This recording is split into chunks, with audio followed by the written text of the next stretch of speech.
The cameras were rolling, the audience was cheering, and then 13-year-old River Walsh stood at the Family Feud podium, with their mouth opening and closing silently as they struggled against the words that seemed to catch in their throat like physical obstructions, their face showing the familiar tension and frustration that came from having brilliant thoughts trapped behind a speech mechanism that refused to cooperate, no matter how desperately they willed it to work. When Steve Harvey asked about the most frustrating thing in your life, River's response, delivered with the painstaking effort required for someone whose every word was a battle against their own vocal system, would reveal what it means to have a mind that moves at lightning speed while being imprisoned by a voice that stumbles over every syllable.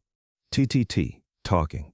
River had finally managed to say, after several seconds of visible struggle, their face flushed with the effort and embarrassment that accompanied every speaking attempt, "I have so much to say, but the wubble words get stuck. People think I'm stuck stupid because I suck and talk right." The studio had fallen into a respectful silence as everyone present witnessed the profound disconnect between River's obvious intelligence and their severe stuttering disorder, understanding that they were seeing someone whose communication difficulties masked a sharp mind that was fully aware of how their speech impediment affected others' perceptions of their capabilities. River Walsh had been living with severe developmental stuttering since they first began speaking as a toddler, but the condition had become increasingly problematic as they had progressed through elementary and middle school, where fluent communication was not just expected, but essential for academic success, social acceptance, and basic daily functioning. What had started as occasional repetitions and prolongations had evolved into a complex stuttering pattern that affected nearly every word they attempted to speak. Developmental stuttering is a communication disorder that affects the fluency and time patterning of speech, characterized by repetitions of sounds, syllables, or words, prolongations of sounds, and blocks where no sound emerges despite the speaker's effort to speak. For people with severe stuttering like River, speaking becomes a constant battle against their own vocal mechanism, with each word requiring tremendous effort and creating anxiety about the next speaking situation. River's stuttering manifested in multiple ways that made communication exhausting and often humiliating. They experienced sound repetitions where the initial sounds of words would repeat uncontrollably, "bb ball" or "tt table," sometimes dozens of times before the word could be completed. They also experienced blocks, where their mouth would open but no sound would emerge despite visible effort and tension, creating awkward silences that made listeners uncomfortable and impatient.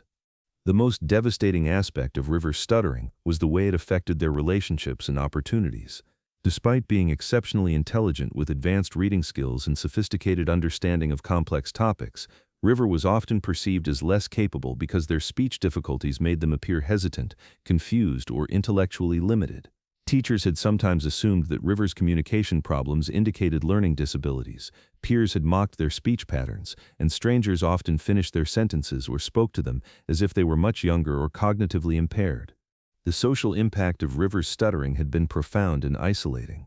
They had learned to avoid speaking situations whenever possible, had stopped participating in class discussions despite having valuable contributions to make, and had withdrawn from social activities where fluent communication was expected. The stuttering had created a feedback loop of anxiety and avoidance that made their speech difficulties even more severe, and had robbed them of countless opportunities for connection and self-expression. River's academic performance had been particularly affected by their stuttering. While they excelled in written work and demonstrated advanced analytical abilities, they struggled with oral presentations, class participation, and any assignments that required spoken communication. Some teachers had been understanding and had provided accommodations, but others had penalized River for their inability to participate verbally or had assumed that their communication difficulties reflected limited understanding of the material. The emotional toll of living with severe stuttering had been enormous and ongoing. River experienced daily frustration with their inability to express themselves fluently, shame about their speech differences, and anxiety about upcoming speaking situations that could range from ordering food at restaurants to answering questions in class. The constant struggle to communicate had affected their self-esteem and had created a sense of being trapped inside their own body.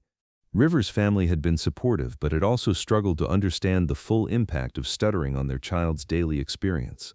Their parents, Sarah and David Walsh, had pursued various treatments including speech therapy, specialized stuttering programs, and even alternative approaches like singing therapy, but progress had been slow and inconsistent.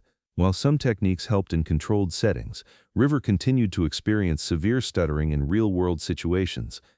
The most challenging aspect of River's stuttering was the way it affected their identity and self-concept. They had begun to see themselves primarily through the lens of their speech disorder, believing that their value and worth were diminished by their inability to communicate fluently. This had created additional psychological barriers to communication and had made River reluctant to attempt speaking even when they had important things to say. Speech therapy had provided River with some strategies for managing their stuttering, including breathing techniques, slower speech patterns, and methods for reducing tension, but these approaches required constant conscious effort and were difficult to maintain during emotional or stressful situations. The artificial nature of some therapeutic techniques also made River feel like they were putting on a performance rather than communicating naturally. River had also dealt with well-meaning but misguided advice from people who suggested they simply slow down, take deep breaths, or relax, suggestions that demonstrated a fundamental misunderstanding of stuttering as a neurological condition rather than a behavioral choice. These interactions often left River feeling more frustrated and misunderstood, as if their severe communication difficulties could be solved through simple willpower or relaxation. The Family Feud application had been submitted by David Walsh, who had hoped that participating in a supportive, fun environment might help River gain confidence in their communication abilities and might provide an opportunity for their intelligence and personality to shine despite their speech challenges. He had thought that the excitement and positive energy of television production might help River feel more comfortable speaking.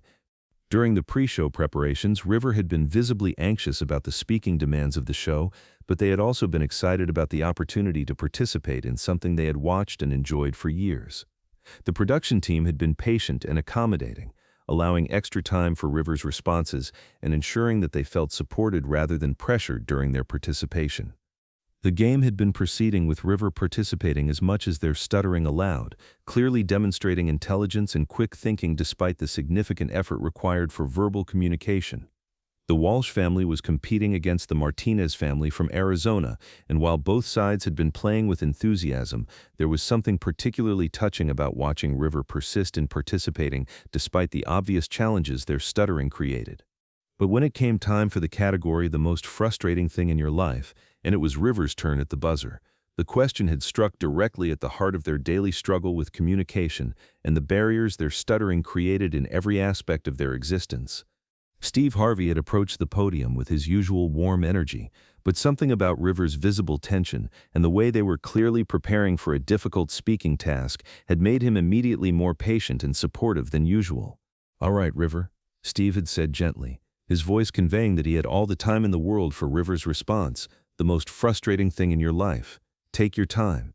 River had looked at Steve with obvious gratitude for his patience, took a careful breath and began the struggle to express their truth. Talking, River had managed after several seconds of visible effort, their face showing the familiar mixture of determination and frustration that accompanied every speaking attempt. "I have so much to say, but the wellbul words get stuck. People think I'm stuck stupid because I can't talk right."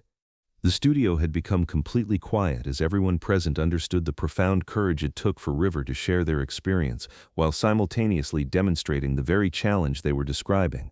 Steve had paused, clearly moved by River's honesty and the visible effort their communication required. "River," Steve had said with obvious respect and patience, "first of all, thank you for sharing that with us. That took courage. And second, I want you to know that anyone who thinks you're not intelligent because you stutter doesn't understand what they're talking about."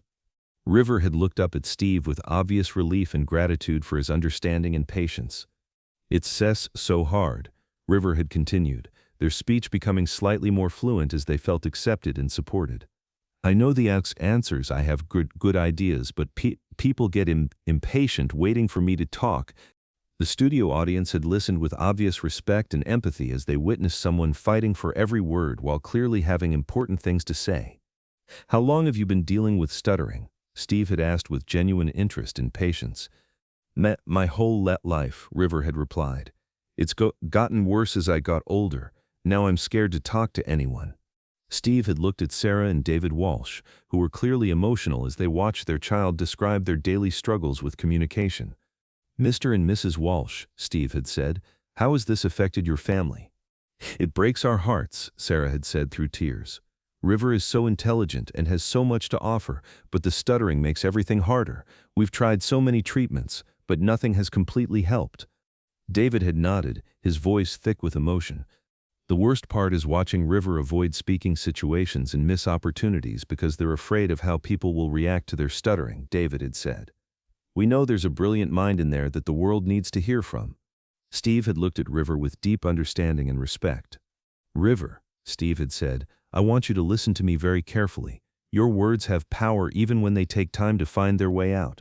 The fact that you have to fight for every word you speak makes those words more valuable, not less valuable."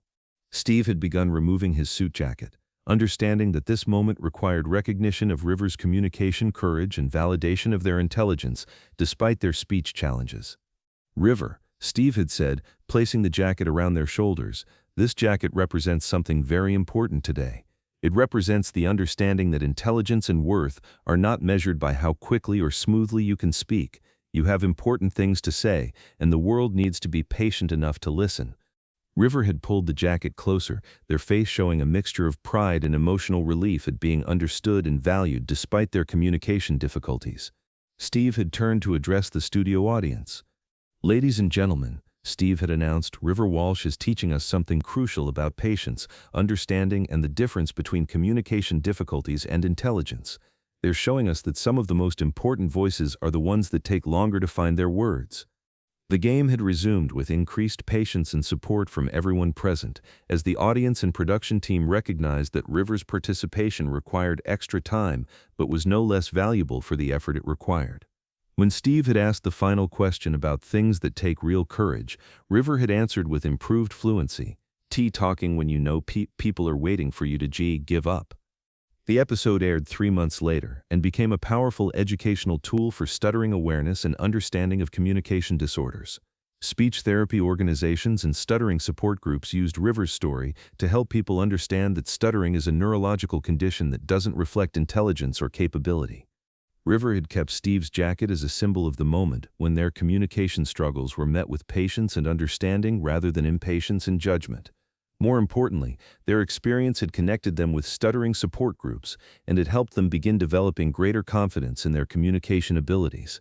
The jacket represented River's understanding that their words were worth waiting for, that communication difficulties don't diminish intelligence or value, and that the courage to keep speaking despite stuttering was a form of strength that deserved recognition and respect. Because that's what courage looks like when it fights for every word and refuses to be silenced. That's what intelligence sounds like when it takes time to express itself fully. And that's what happens when a 13-year-old person teaches everyone around them that patience with communication differences is a form of respect, that stuttering doesn't reflect cognitive ability, and that some of the most important messages are worth waiting for, no matter how long they take to emerge. River Walsh had been battling their own voice for 13 years, but on that day at Family Feud, they discovered that their words had power despite their stuttering, that their intelligence was obvious to people who took the time to listen, and that the courage to keep speaking despite communication challenges was a strength that inspired everyone who witnessed it.